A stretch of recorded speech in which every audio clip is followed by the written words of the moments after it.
Hola, hola, ¿qué tal? El gusto de saludarlos, como siempre, desde Buenos Aires, Argentina. Ustedes saben, el Fórum Global Argentina, edición 25, parece mentira, ¿no? 25 ediciones del Fórum Global Argentina. Ustedes saben, mensualmente esta entrega lo que trata de hacer es mostrarle al mundo la verdad, la realidad, la veridad, precisamente, de cómo está la Argentina, para que los desinformadores profesionales, algunos colegas, claro está, algunos medios, no te vendan gato por liebre, precisamente como se dice aquí en la República Argentina. Entonces, ustedes saben que esta idea, este programa con formato precisamente de evento virtual, el Fórum Global Argentina, nació con esa finalidad. Y gracias a Dios estamos en TV Radio Miami y también en Radio Miami Internacional con asociación estratégica con Radio Francia Internacional, con Radio Mercosur y con Radio también de las Naciones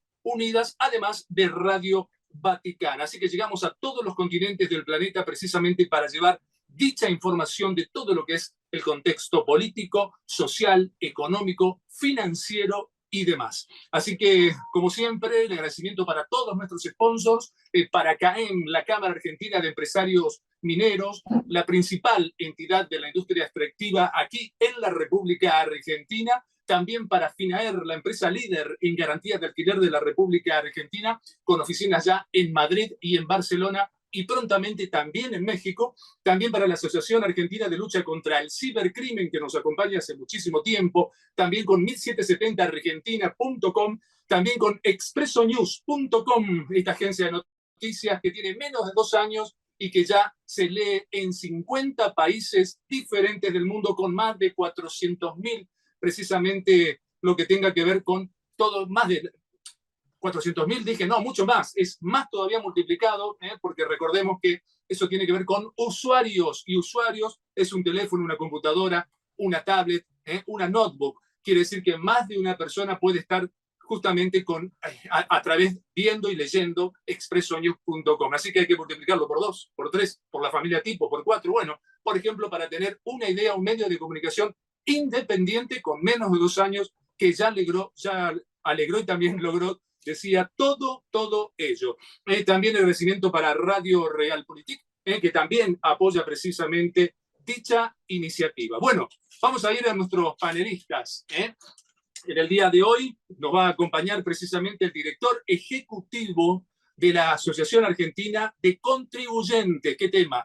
¿Qué tema? El tema de los impuestos en un país como la República Argentina. ¿De qué nos vas a hablar? Nos va a hablar de bajar impuestos es posible.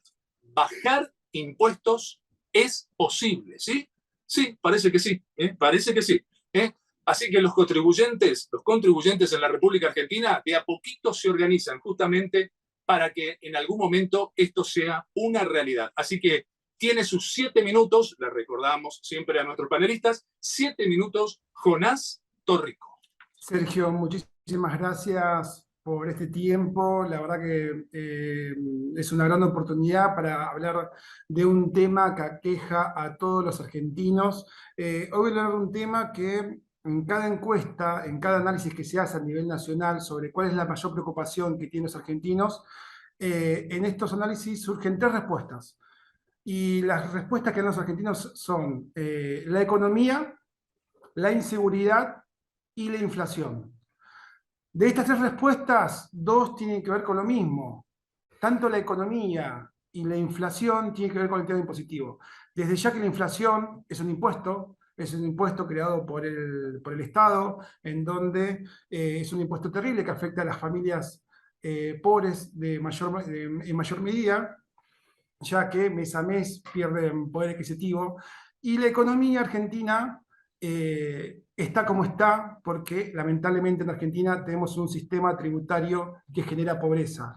En Argentina tenemos más de 170 impuestos que perjudican al trabajador, al emprendedor, a la gente de trabajo, que impide que puedan generar un futuro para su familia y para sí mismo, y hace que la Argentina sea un infierno fiscal. Y no lo decimos nosotros, desde los mismos argentinos que vivimos y lo vemos y podemos percibirlo, sino que también lo dicen los organismos internacionales. Por ejemplo, el Banco Mundial realizó un informe en donde analizó los 190 países del mundo para ver cuál es la presión fiscal que hay en cada país con respecto a la gente que quiere generar progreso, que quiere trabajar, que quiere emprender.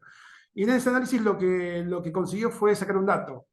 Cada $100 que le queda a un emprendedor, a un comerciante, ¿cuánto tiene que pagar eso en impuestos para que le queden $100 en la mano? Bueno, a nivel mundial, el promedio es de $48. O sea, $48 se paga al Estado y $100 le queda como ganancia. Bueno, este informe toma mayor relevancia cuando nos acercamos a la Argentina y a nuestro continente. El promedio en América Latina es de 52. Y cuando nos acercamos a Argentina y los países limítrofes, por ejemplo Chile, ese número da 33. ¿Eso qué quiere decir? Que un comerciante, un emprendedor, alguien que quiere dar trabajo, va a Chile, para que le queden $100 en el bolsillo, tiene que pagar solamente $33 en impuestos. Bueno, lo mismo pasa, por ejemplo, en Paraguay, que pagan 35, en Brasil es 68, en Bolivia es 86, y en Argentina el número que da este informe es de $106. ¿Qué quiere decir esto? Que si en Argentina un comerciante, la persona que abre una persiana cada día, un emprendedor tiene que pagar todos los impuestos que el Estado le demanda, al cabo de unos meses quiebra. Es así de duro y es así de firme la realidad impositiva que vivimos. Bien, teniendo en cuenta esta base, es que los contribuyentes nos hemos comenzado a organizar.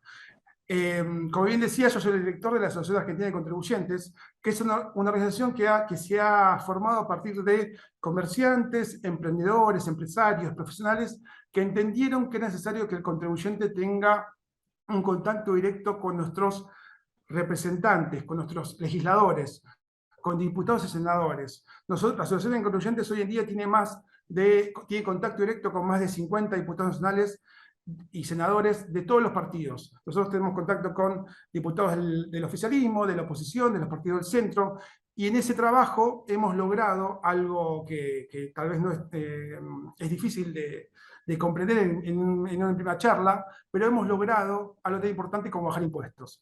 La asociación en estos 3 años que viene trabajando, desde 2019 a la fecha, ha logrado bajar impuestos a nivel nacional, como así también ha logrado frenar impuestos nacionales. Uno de nuestros mayores logros fue, en medio de la pandemia, que logramos una ley nacional de baja de impuestos que se llama Contribuyentes Cumplidores. Logramos que por más de 6 meses los monotributistas argentinos dejen de pagar el impuesto al monotributo. Fueron miles de millones de pesos que quedaron en manos del contribuyente, del trabajador, de la gente que necesitaba poder quedarse con el esfuerzo de trabajo. Y a su vez también hemos logrado frenar impuestos. Dentro de la asociación tenemos un indicador que hacemos un seguimiento mensual de cuántos son los impuestos que se tratan de legislar mes a mes. Y de este dato lo que nos dice es que en la Argentina, entre municipio, provincia y nación, se trata de legislar alrededor de entre 4 y 3 impuestos todos los meses. En Argentina, todos los meses el Estado trata de avanzar contra el trabajador, trata de avanzar contra la gente que quiere invertir. Y nosotros desde la asociación hemos comenzado a trabajar para frenar esto. En estos años de trabajo hemos frenado, por ejemplo, el seguro verde al seguro automotor. Se trató de crear un impuesto del 1% a los seguros automotores para plantar árboles. Hemos frenado el impuesto que se llamó la ley de envase, que se trató de crear un impuesto del 3% a todos los productos que tenían envases. También hemos logrado frenar el acuerdo con el FMI en el artículo 2, que se trataba de crear impuestos, aumentar el impuesto inmobiliario y a su vez aumentar el impuesto a la nafta. Y también actualmente estamos frenando lo que es el impuesto a la renta financiera. ¿Esto cómo es posible? A partir de esta relación que tenemos con diputados y senadores, donde nos acercamos y le comentamos cuáles son, digamos, cuál sería el resultado perjudicial para la sociedad en su conjunto que se avance con estos impuestos.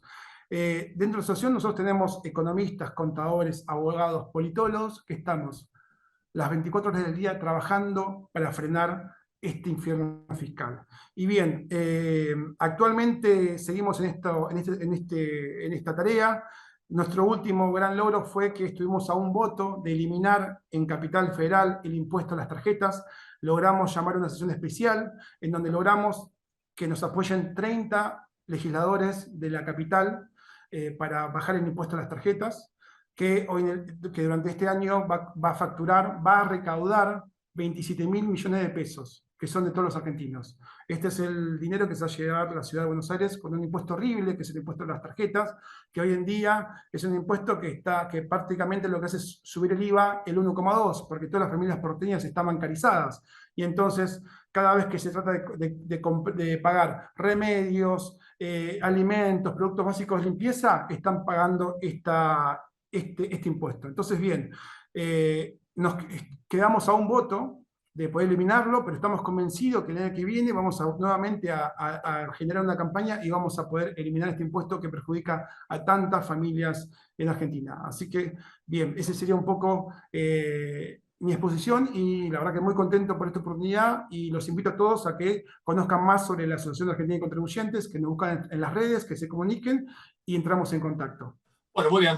Muchísimas gracias, Jonás. Vamos rápido a nuestro segundo, justamente, panelista. Él es diputado nacional con mandato cumplido de Juntos por el Cambio. Así que nos va a hablar precisamente de voluntad política. Así que tiene la palabra a partir de este instante Hernán Berizo.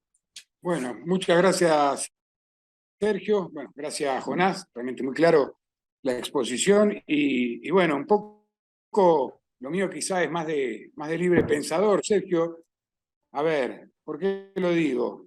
Yo el otro día vos me decías un tema y yo te hablaba de voluntad política y la verdad que justamente ahora vengo una vez más del conurbano y no me deja llamar la atención todo lo que está pasando. Recién Jonás decía que los principales problemas hoy entre la población identificados son la economía, la inseguridad y la inflación. Yo creo que si uno hace 10 años atrás o 20 años atrás le preguntaba a las mismas personas, yo creo que quizás cambiaba, se alteraba el orden, pero los problemas seguramente hubieran sido lo mismo. Y eso habla a las claras de la falta de voluntad política, que es un poco el tema que brevemente quería exponer.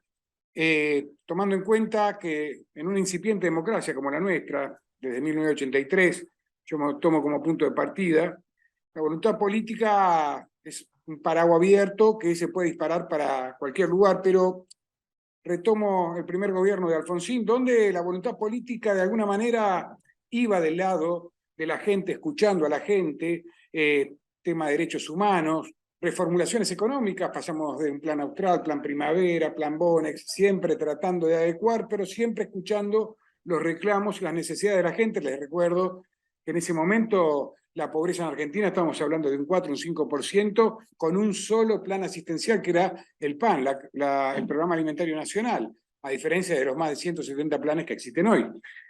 Luego pasamos al gobierno peronista y la voluntad política también era de cambiar, de transformar, de mejorar.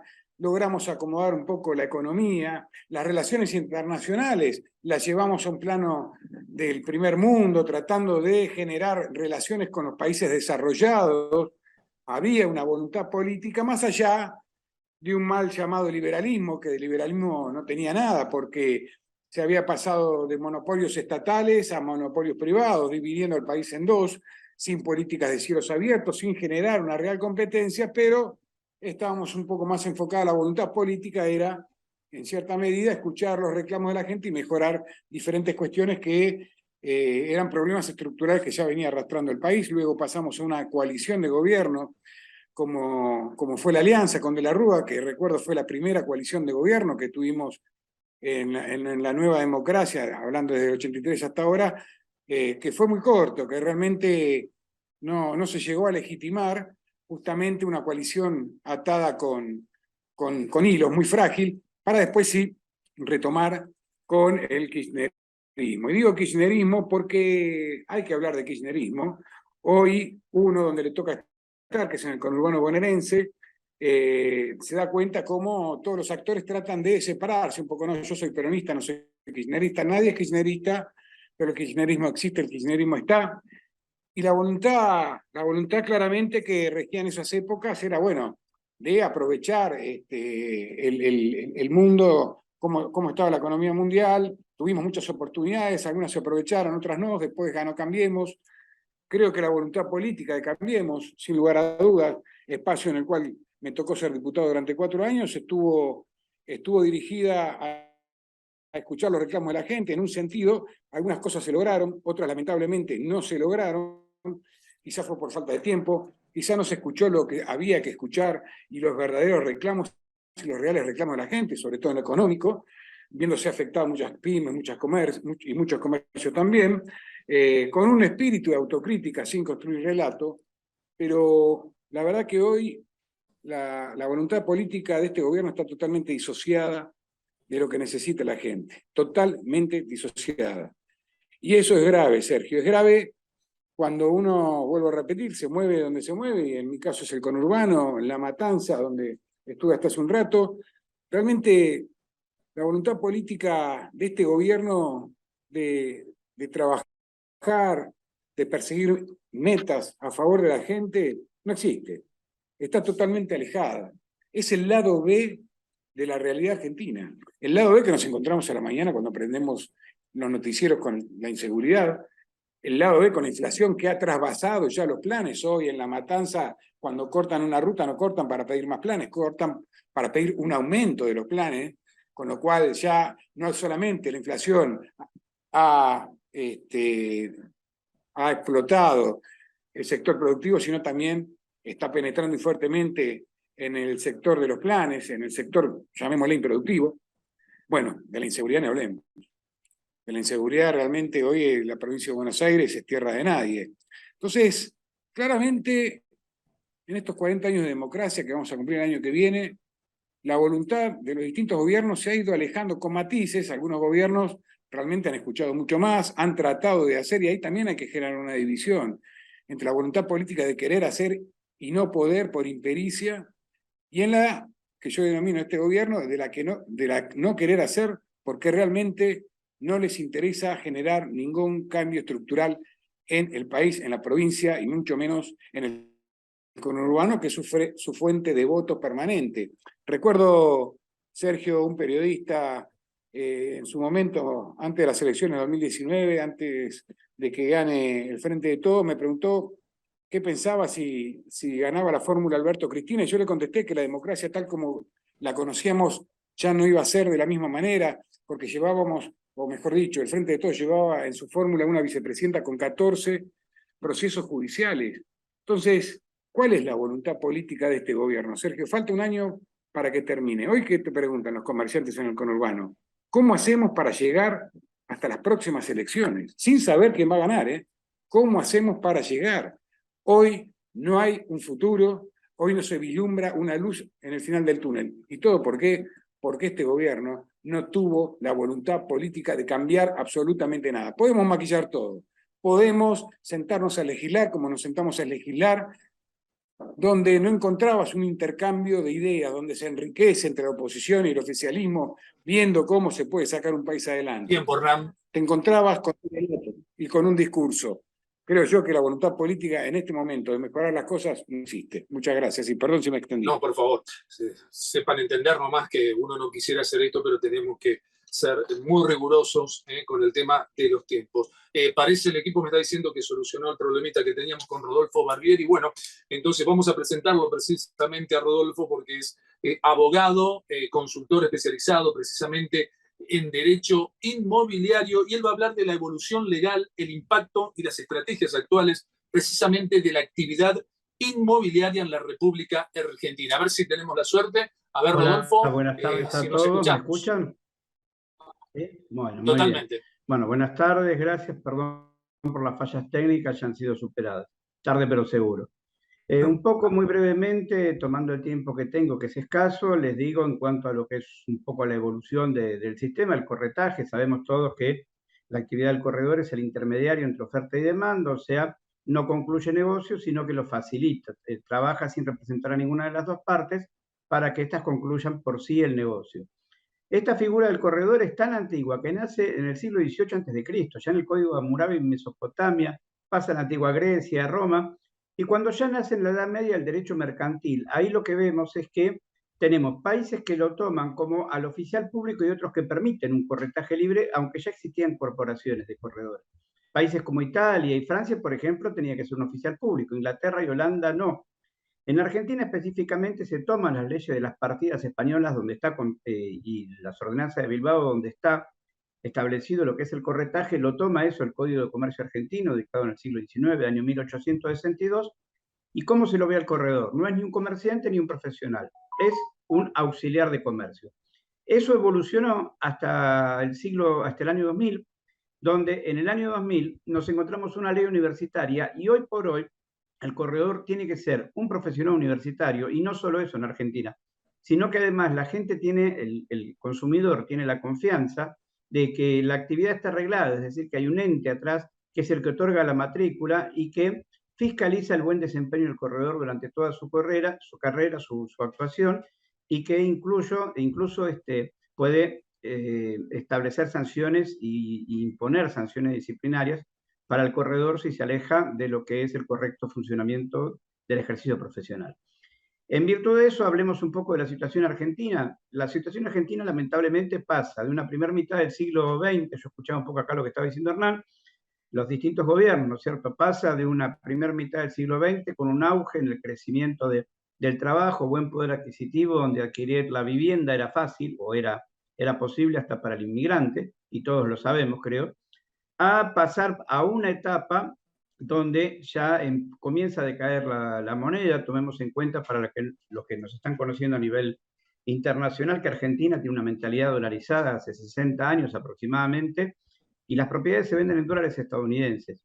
Y esa mentalidad dolarizada llevó en forma generalizada a ahorrar en dólares, porque se lo tomó como reserva de valor y no al peso, y de esa forma nos encontramos en el año 2001 con un hecho del Estado, un hecho del príncipe que incauta los ahorros de todos en dólares porque era imposible pagar las cifras merced a la convertibilidad impuesta en la década del 90 del 1 a 1.